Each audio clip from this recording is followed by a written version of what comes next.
people come that are from the same block in Brooklyn, and they come and meet each other here at the fire pit. And they leave as friends. Hi, welcome back to How Much Can I Make? I'm your host, Mirav Ozeri. Today, we're going to chat with Martin and Joe, the duo behind Graham & Cooperation, which is a 20-room boutique hotel in the Catskills, a getaway destination for travelers near and far. So, let's find out what it takes to turn a dream of running a boutique hotel into a reality. Hi, thank you very much for your time and agreeing to do it. I totally appreciate it. Yes, thanks for having us. So, first of all, before we get to the name and all of that, how did it come about that you moved from New York City to the Catskill? We had a house in Woodstock For 25 years. for 25 years. Yeah, So, and we loved it. And slowly but surely, we would spend we would come here once a month, then you come here once every other week, and then you come here every weekend, and then you come as much as you possibly can. And then Every holiday, yes. You don't ever want to leave here. That's right. Yes, and then your life becomes much richer here than it does in the city. And then plus, we were both in jobs that, we had to be in the city. Demanded. I was in advertising. Yeah. Joe was in real estate. And we didn't want to be in those businesses anymore, so it made sense to be here. So how did it come about that you bought a hotel actually? Good question. Well, we actually had an offer on another property down the road here. It was going to be like A business center. A WeWork. Yeah, a WeWork center. Kind of, WeWork kind of set up. And we were going to do it in the old Phoenicia pharmacy. But the long tentacles of New York City come all the way up here. Oh, yes. And if you want to change the water usage of a building, and it was a pharmacy selling postcards and everyday goods doesn't use much water, to a coffee bar during the day and a bar at night, that's a lot of water. And so dealing with the city of New York became overwhelming. And so we just couldn't do it anymore. We had to go through 5 different agencies for approval on the water. And New York City had anything to do with it? They had everything to do with it. They have everything to do with it because they own a lot of the water rights. The little stream that's across the street, that has before you do anything, you have to get in touch with the city of New York, because it all feeds into the reservoir, and New York City has a say in how the water up here is used, if you can believe it. And that became too problematic, and while we were trying to buy that, we met the people that owned the Graham & Co. And they said, well, we by accident. It was by accident, by the way. Yeah. Oh, really? Yeah, you just drove by and saw We it? walked over here from town and we wanted to meet knew them. it was here. We wanted to tell them what our plans were. And then they said, well, we're thinking of selling this place. Do you know anyone who might want it? And suddenly our plan B became much more clearer. that is true, right. So the plan B became the plan A, and we had to drop the idea of buying the Phoenicia pharmacy, and then we shifted gears and we bought the hotel. That was fortuitous because I don't think our idea for the pharmacy and bar and coffee bar and all that would have made it through the pandemic. It used to be the Cobblestone Motel. Yes, it was, yeah. And then it was the Graham Corporation. Mm-hmm. By the way, did they do the renovation, the Graham Corporation? They did a lot of the renovation. So it was a team of 4 creatives. They did the initial redesign of many of the rooms. They named it also, because I know you're going to probably ask me about the name. I will, because why did you keep their name? I'll tell you that. I'll tell you why. Because they had a great following when we bought the place, and it was already well established. And coming from my advertising background, I recognized how well branded this place was. Oh. And I knew that it was a great thing. And the Graham & Co. is something that can be rebranded and used in a lot of different things. So I knew it was a great brand to have. And when we bought it, I was insistent that we own the brand as well. Did they charge you more because you wanted It was part of the sale. Oh, okay. It was part of the sale. If you go into the rooms, the blankets and all our body washes and shampoos, they're all well branded. And I could see this from the very beginning, and I knew what a great thing it was. So they did a lot of the initial work, but then we bought it and we kept going. The Wi-Fi here was not good, and you need good Yeah, it was Wi-Fi. all Scotch taped together in the ceiling. They had, believe me, it's a $4,000 job. Right. I'm not quoting, but yeah. So it wasn't your dream to have a boutique Not hotel, at all. right? Not at all, no. When you presented with this grand corporation opportunity, did you have a second thought or you jumped? This is it. This is Martin us. jumped. I have second thoughts about everything. I absolutely knew this is what we had to do. Did you try doing Airbnb in your Woodstock house Yeah, we did. before? Yeah, we did. Yeah, and it was very successful. Yeah, we had very big demand. Well, you know what happened in Woodstock, though, right? Yes. They outlawed it. So what would you say is the difference between running a motel, besides the many rooms that you have here, versus an Airbnb? With an Airbnb, probably you work really hard and you put time into it and you make it nice and wonderful, but you generally leave when the guests show You up. set it and go. Yeah. You Yes. set it and you leave. With a hotel, we're here when the guests are here. We try and entertain the guests. We want to make sure we provide experiences for them that are memorable. Yeah, I want to ask you about the experiences. Yes. For the big weekends, Memorial Day, 4th of July, Labor Day, we start off with a beer and wine reception, and sometimes we have a DJ during the weekend. And sometimes so- you have a cocktail hour. Sometimes we have a cocktail. Free Is this cocktail. just for your guests or is it also for the No, locals? it's just for the guests. Okay. Because if you're asking them to, if you have a 3-night minimum, and you're asking them to stay 3 nights, that's a big ask on your part of them. So you want to make sure that they are happy when they leave. That's super important. And so I say that I think that's the hospitality part is the big difference. And also being staffed properly. I mean, we are so lucky to have some amazing staff working for us, and we always get good marks online for our friendliness and like just being like helpful and things like that. How many people in total do you have working here? I'd say about 10. Wow. Yeah. That's in the super busy season. It goes down to about half of that Sure. Yeah. in spring. And I have to say, we've got a great team right now. Yeah, they're fantastic now. Yeah. Yeah. We have a lot of very enthusiastic really- people here now. A good friend of ours, his name is Steve. He's really good with aesthetics, and he's always brings new ideas. Like, oh, what if we put some lights in the back of the pool, or what if we put like the sign and we put it sideways? And he's always looking to make the hotel look better. I can handle the guests and make them feel like they're going home happy. Joe's got an eye on everything. Steve has the aesthetics. Natalie's got All the policies. booking and all of exactly. that. She's got that so down. This summer went well because we were all operating like a great Actually, yeah, team. I can't really believe the summer's over already. I want to go back to the experiences. If you can tell me, because I was surprised to read about it and I think it's fantastic. If you can tell me what kind of experiences you offer here. I think going back to your other question, what's the difference between an Airbnb and running a hotel? I think that's the main thing, is that the game is gotten elevated because people don't, this used to be in the cobblestone inn days, Yeah. and we stayed here then. We stayed here in 97. And we saw what it was like. It was, it was just Homey. a place to stay. It was homey. It was homey, yeah. grandma it was a small homey. town motel. Yeah. Yeah, very small town. Yeah. But now people expect way more. They want to come and they want to make memorable experiences, and that's the great part is that at our fire pit, people come together there and they make friends. They meet new people. And it's very interesting. Like we've had people come that are from the same block in Brooklyn, and they come and meet each other here at the fire pit. And they leave as friends. Wow, And they that's leave so as friends. nice. And they go back to the city and they're friends.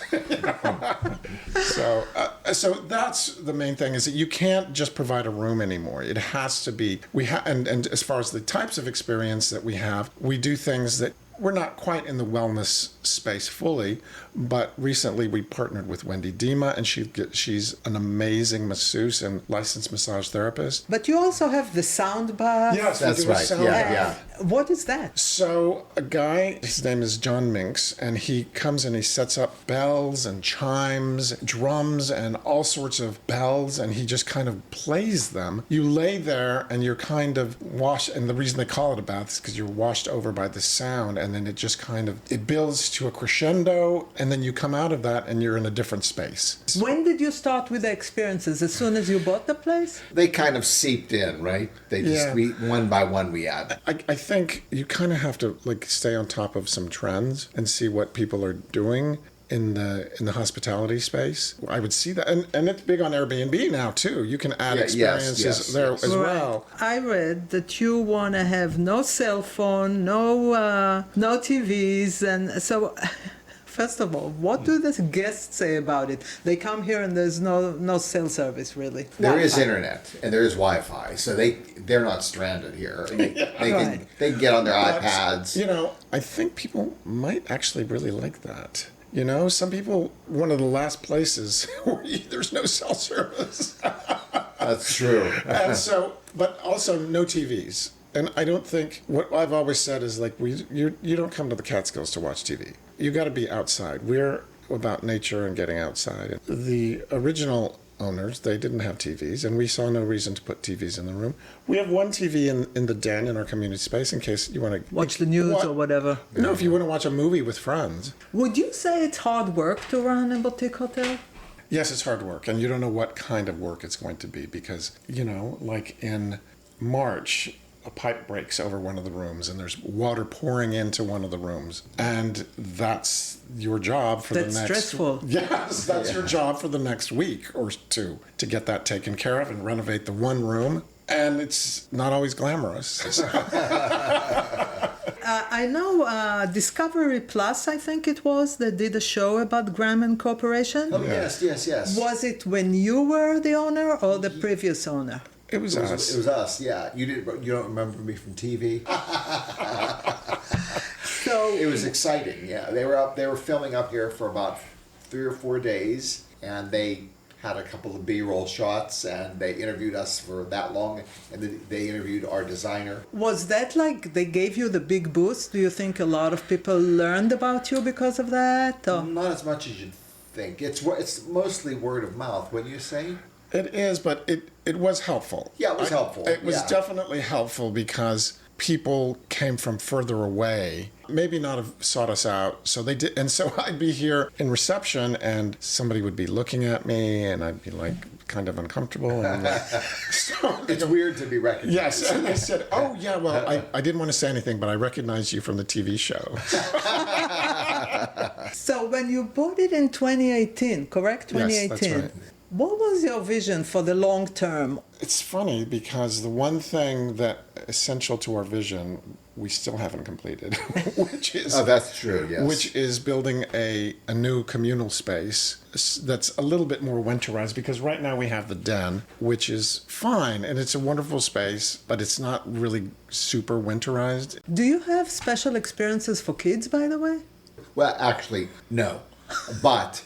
We're contracted with somebody to design a coloring book of the animals that you see around the Graham. Mirav, that's the best thing about doing this job, is getting to do special creative projects like that. We work with good friends of ours, Camellia and Renee. Camellia has created 3 Stony Clove products for us, and Renee has helped us with the design, and that's very exciting. We work with friends and we get to create our own things. That's right. Tourism could be at odds with the town. Do you ever run into a problem with the town having a hotel here? I wouldn't say a problem. We've had a town meeting where people were concerned about our new building. Our new building, yeah. But it's fair. It's a fair. Yeah, it's a fair concern because we're located in a neighborhood. Yes. It's not like we're remote like Urban Cowboy or something else out there. Yeah. They're just remote. We're in a neighborhood in a town, so sure, it's a fair concern. But I think generally everyone is pretty supportive of us, and that's good. Cool. I want to get into the design for a second because it's a beautiful blend of minimalist and rustic. What kind of feeling you would like the people to have or live after they stayed here? Well, that's a great question because there's all sorts of places you can stay. There's a place that was up more north from here, and the rooms are like decorated in different themes, but that's not our style. That's not what we wanted. I aspire to live like our rooms are, especially the bungalow. It's minimal. It's got just exactly what you need, and you feel clean. And when you're in there, you feel relaxed. It just kind of like you just kind of exhale. Like, It's not cluttered. I was just going to say that. Right. yes. Now, do you think of doing corporate, like companies bringing all of their or some of their employees for a Sure, weekend? we do have those. We You do? We do get those. Yes. Oh, that's fantastic. Yeah, but it takes a special kind of company to come here because we're not super corporate. So Not corporate at all. Yeah, Yeah. Right. So we've had some quirky companies come and There are a few. and that's really the main reason why we're building the new lodges, because we want to have the infrastructure to host more corporate retreats. What kind of skill or character trait does somebody needs to have in order to run a boutique hotel like this? You're asking good questions. You have to be pretty independent and be able to make. You mean financially? Well, that too. That doesn't hurt, but you have to be prepared to. I don't want to say be the mean guy, but you have to be prepared to be tough. You have to be tough in business and to say no to some things. It's interesting though, because you have to have somebody, at least one person in the mix, who likes people a lot. Which one of you is the one that likes would be it? me. That would be you? Okay. Yes. And then you have to have somebody who can lay down the law, and we have somebody like that too. That's Natalie, our group booking manager. I guess because from my corporate days in advertising, if the client asks you for something, you want to say yes, and I'm hardwired to say yes. And sometimes it doesn't make sense to say yes, or it's against the policy to say yes, and I need somebody that can say no. Is Joe the one that can Yes, say he no? says no a lot. I don't say no a lot, but I say no when I need to. At some point, somebody does have to like people. Absolutely. And if somebody wants to start, besides buying the real estate, how much money does one need to have to actually open? You need marketing, you need maintenance, you need employees. Well, we just stepped into the former owner's shoes. The biggest expense is the staff. That's the biggest expense. They're all on a payroll or the freelancers? Mostly on payroll. Wow, so Mostly. that's expensive. Yes, that's the big expense. Wow. And because we were novices at the beginning, we staffed every shift all the time year round. And then we realized, well, You don't need it. we don't need need that. it, yeah. So we learned the ebbs and flows of the business. And now I don't panic after Thanksgiving until Christmas. I know that there's not going to be anybody here. So again, we did have to have a big loan our first year. And the bank gave you the loan? Yes. It was kind of like A floater loan, bridge a loan. floater Yeah. loan, it was kind of like a newbie loan, 'cause The bank wasn't concerned with the fact that you never ran a hotel before? They were concerned, yeah. They were extremely concerned. In fact, that's why it took an entire year to close the loan. People don't realize it takes a long time to put together a commercial real estate deal. And I did work in real estate, but I had never done a deal like this, where there's a lot of moving parts to put together. They gave us a floater loan, but then again, you learn the business. You learn what it takes to how to cut down.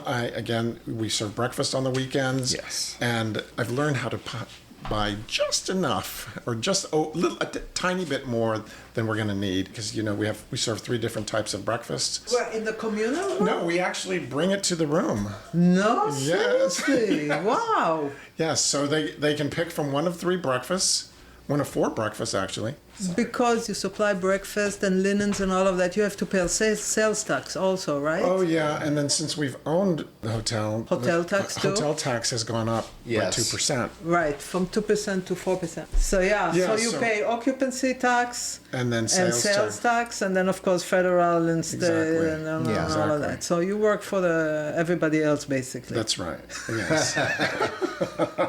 And what about insurance? You must have insurance It's after expensive. kazoo. It's expensive, yes. Yes, and that was outrageously expensive because we're located close in a flood zone. Oh, Yes. but it Well, never right. got flooded, this property, right? Not. I mean, maybe up to like the first just door. a little bit, right. When we were closing the deal, and they said, "Oh, by the way, you need to get a flood insurance," and I was like, "What?"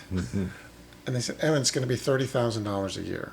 Yes, and that was like we were too far into this to say that's too much. So we were in it for that much the first year. Wow.